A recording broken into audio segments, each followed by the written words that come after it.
शैतान मूवी क्या कमाल कर रही है, शायद तुमने नोटिस नहीं किया। 20 दिन हो गए रिलीज हो गए, ठीक। इसके आने के बाद कई सारी मूवीज थिएटर में रिलीज होती हैं, जैसे कि 15 मार्च को योद्धा, बस्तर। इन दोनों ही मूवीज के ओपनिंग वीकेंड वाले जो नंबर्स है, योद्धा day 1 4 crore, day 2 almost 6 crore, day 3 7 crore, total almost 17 crore. वहीं पे दूसरी तरफ बस्तर का opening day 0.4 crore 40 lakh, day 2 0.75 crore और डे 3 85 लाख, टोटल 2 करोड़। इससे ज्यादा तो लोग केबीसी में जीत जाते हैं टैक्स काट के। लेकिन मैं ये सारे नंबर्स तुमको क्यों बता रहा हूँ, क्योंकि ये न्यू रिलीज्ड मूवीज के पहले 3 दिन के टोटल कलेक्शंस को ऐड कर दो, दोनों ही मूवीज के। फिर भी वो शैतान के day number 8 5 crore, day number 9 8 crore, day number 10 almost 10। शैतान का ज्यादा है, अकेले पिक्चर यहाँ पे 2 का एडिशन। कुंग फू पांडा 4 जो कि सेम डे 15 मार्च को रिलीज हुई थी, उसके पहले 2 दिन के कलेक्शन मिलाने के बाद जाके इसका टोटल क्रॉस होता है। 3 न्यू रिलीज मूवी के 8 दिन के टोटल कलेक्शन, और यहाँ पे शैतान जो कि ऑलरेडी 1 हफ्ता पुरानी है, पहले वीकेंड की बात नहीं कर रहे। इससे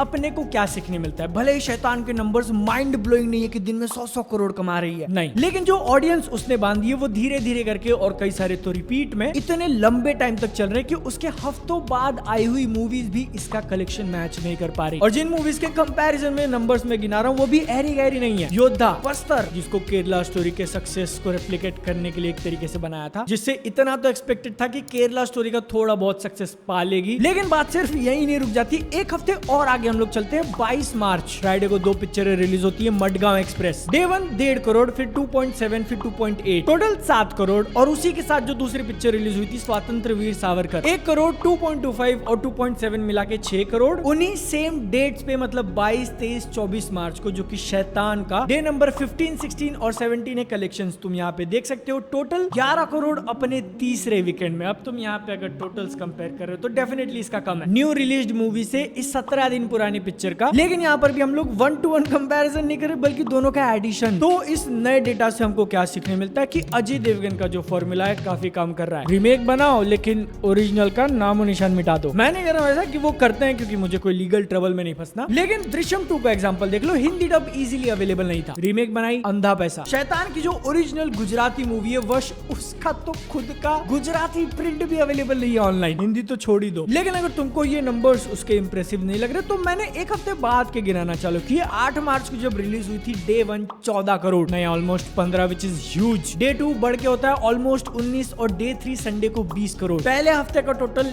80 करोड़ 15 का ओपनिंग लेने के बाद। आफ्टर 21 डेज उसका इंडिया नेट कलेक्शन ले के 134 करोड़ हुआ है, और वो इजीली सिंघम रिटर्न्स की 140 को बीट करके अजय देवगन के करियर की 5th हाईएस्ट ग्रॉसिंग मूवी बन जाएगी, बिहाइंड तानाजी, दृश्यम, गोलमाल अगेन और टोटल धमाल। चीजें इंटरेस्टिंग और हो जाती हैं जब मैंने इसका बजट सर्च करने का, और इंटरनेट के ऊपर नंबर जो घूम रहा है 65 करोड़। पिंक विला ने इस आर्टिकल में इसके पूरे इकोनॉमिक्स को डिकोड करके अपने को बताया कि एस्टिमेटेड लाइफ टाइम इसका 210 करोड़ ग्रॉस होगा ग्लोबल लेवल पे। कॉस्ट ऑफ प्रोडक्शन एक्चुअल में पिक्चर बनाने का 65 करोड़, इसका print and advertisement 20 crore, total 85।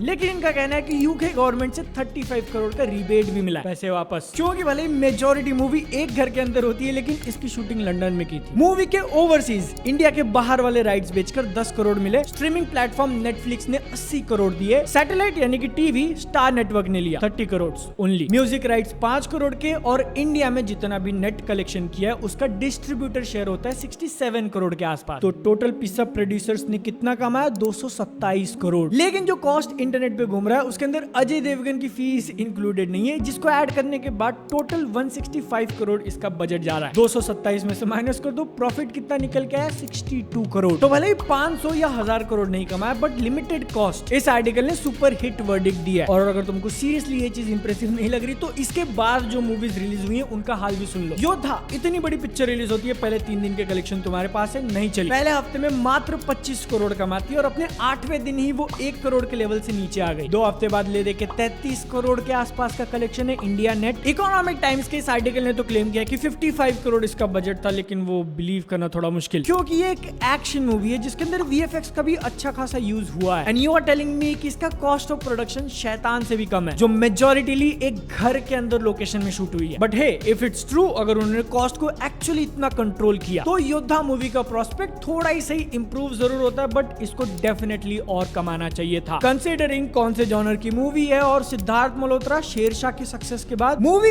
Actual में जैसा बनी है उसको देखने के बाद भी लिए 33 करोड़ नंबर डाइजेस्ट करना मुश्किल है। लेकिन अगर तुमको इसकी हालत खराब लग रही है तो बस्तर का क्या? जैसा मैंने बताया कि डे 1 पे उसने मात्र 40 लाख कमाए और अपने पूरे रन टाइम में किसी भी एक दिन वो 1 करोड़ के ऊपर नहीं गई। Total life time collection theatre से इंडिया के अंदर नेट 2.9 करोड़। तो क्या सिर्फ शैतान या अकेली चली है? ऐसा भी नहीं। कुंग फू पांडा 4 एक एनिमेटेड मूवी रिलीज होती है जो कि मोस्टली बच्चों के लिए, ऐसा सबको लगता है, और वो थी भी काइंड ऑफ। डे 1 2.25 करोड़ कमाती है। अब ये नंबर तुमको बड़ा नहीं लग रहा तो सेम डे योद्धा के साथ क्लैश हुआ है इसका 15 मार्च, और उस एक्शन मूवी के पहले दिन वाले कलेक्शन के आधे से ज्यादा है इसके। पहले हफ्ते में 17 करोड़ कमाती है जो कि स्टिल योद्धा से कम है, बट अब 2 हफ्ते बाद 28 करोड़ के आसपास आ चुकी है। मतलब योद्धा के साथ गैप बहुत ज्यादा क्लोज, बट उसको बीट करना बहुत मुश्किल। इमेजिन करो अगर एक्चुअल में ऐसा हो जाता तो एक हिंदी एक्शन मूवी पीछे रह गई हॉलीवुड की एक 3D एनिमेटेड मूवी से। और यही कुंग फू पांडा का 28 करोड़ पर्सपेक्टिव में डालना तो वो इस फ्रेंचाइज की हाईएस्ट बन चुकी है इंडिया में। 4 पार्ट जो रिलीज हुए उसमें सबसे ज्यादा पैसा 4th ने कमाया। इनफैक्ट इंडिया में रिलीज हुई किसी भी एनिमेटेड मूवी कैटेगरी में वो 4th हाईएस्ट